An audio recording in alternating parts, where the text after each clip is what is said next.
এই পোলাওটা খেতে এত মজাদার হয়, শুধুই খেয়ে নেওয়া যায়। কোনো গরুর মাংস, মুরগির মাংস, রেজালা, ডিম কোনো কিছুই লাগে না। শুধুই আমি আমার মেয়ে খেয়ে নিতে পারি। একবেলা আমাদের কমপ্লিট হয়ে যায় শুধুমাত্র এই পোলাওটাই থাকলে। হাতে যখন সময় থাকে না কিংবা রান্না করতে যখন আলসেমি লাগে, তখন আমি মাত্র 10 মিনিটে এই পোলাওটাই রান্না করে ফেলি। আর কোনো রান্না বান্নার ঝামেলা থাকে না। আর সাথে যদি একটা ডিম ভাজা হয় তাহলে তো আর কোনো কথাই নেই। এই পোলাওটা রান্নার জন্য প্যানের মধ্যে তেল গরম করতে দিয়ে 2 স্টিক দারচিনি, 3টা এলাচ আর একটা তেজপাতা 1 মিনিট ফ্রাই করে নিয়ে এর মধ্যে 2টা পেঁয়াজ কুচি করে দিয়ে দিয়েছি। আর পেঁয়াজগুলোকে এখন একদম গোল্ডেন ব্রাউন করে ভেজে নেব।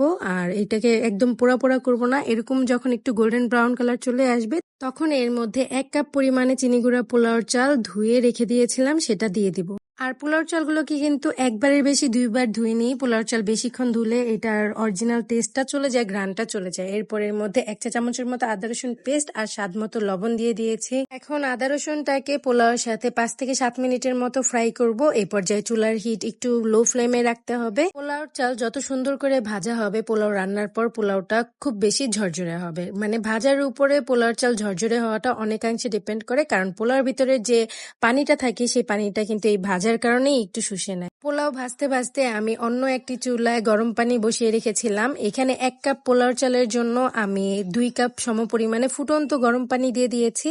আর পোলাও রান্না করার সময় সবসময় চেষ্টা করবেন যে ফুটন্ত গরম পানি ব্যবহার করার। এরপর এর মধ্যে আমি দিয়ে দিয়েছি গ্রেট করে রাখা সামান্য গাজর, আর এখানে গুঁড়া দুধ দিয়ে দিয়েছি প্রায় 1 টেবিল চামচের মতো। আর আপনারা যদি গুঁড়া দুধটা ব্যবহার না করেন তাহলে পানির পরিবর্তে লিকুইড মিল্কটাও ব্যবহার করতে পারেন, তবে সেক্ষেত্রে লিকুইড মিল্কটাকে একদম ফুটন্ত গরম করে নিবেন। এখন সবকিছু একসাথে খুব ভালোভাবে মিশিয়ে নিব। এই পর্যায়ে লবণটা একটু টেস্ট করে নিবেন। যখন পানিটা এরকম পোলাওয়ের গায়ে গায়ে লেগে আসবে বা পানিটা যখন শুকিয়ে যাবে তখন পোলাওটাকে আমি ঢাকনা দিয়ে ঢেকে দমে রেখে দিব প্রায় 10 মিনিটের মতো।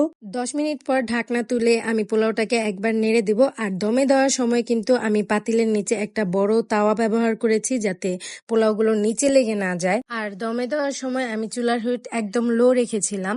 এই তো ফাইনালি আমার পোলাও রান্না করা হয়ে গিয়েছে। এই পর্যায়ে আপনারা চাইলে ঘি, কেওড়া জল এগুলো ব্যবহার করতে পারেন, তবে আমি সামান্য ঘি দিয়েছিলাম কিন্তু কেওড়া জল ব্যবহার করিনি। পোলাওয়ের উপরে আমি সামান্য বেরেস্তা ছিটিয়ে দিয়েছি ডেকোরেশনের জন্য। যারা নতুন রাঁধুনি আছেন, যারা পোলাও রান্না করতে পারেন না, তাদের জন্য আজকের এই পোলাও রেসিপিটা একদম পারফেক্ট হবে। রেসিপিটি ভালো লাগলে লাইক, কমেন্ট, শেয়ার করে পাশে থাকবেন। Thanks for watching. আল্লাহ হাফেজ।